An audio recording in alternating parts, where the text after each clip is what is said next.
Petit point sur les garanties sur les bagnoles d'occasion, uniquement dans le cadre de l'achat chez un professionnel. Là, j'exclus tout ce qui est bien évidemment particulier et les intermédiaires de vente qui ont un autre fonctionnement. Il y a 3 garanties, la garantie commerciale, la garantie légale de conformité et la garantie sur les vices cachés. Garantie commerciale, numéro 1, elle est bien souvent proposée par la plupart des professionnels chez qui tu peux acheter une bagnole. Donc c'est un contrat auprès d'un courtier d'assurance où certaines grosses entreprises font ce qu'on appelle de l'auto-garantie. Donc tu as un contrat bien souvent qui t'est fourni quand tu achètes la bagnole.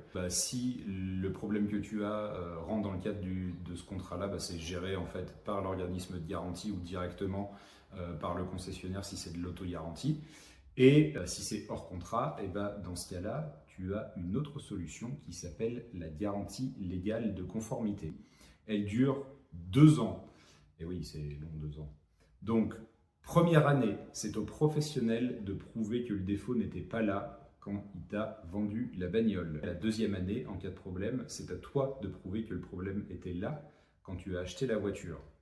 Donc, grosso modo, si, je dis n'importe quoi, au bout de 4 mois, tu as fait 5000 bornes avec la bagnole, un gros problème mécanique, tant pis pour le concessionnaire ou pour chez qui tu as acheté la voiture, mais il va être un petit peu obligé de payer, quoi. Sauf si c'est dû à une mauvaise utilisation de la voiture.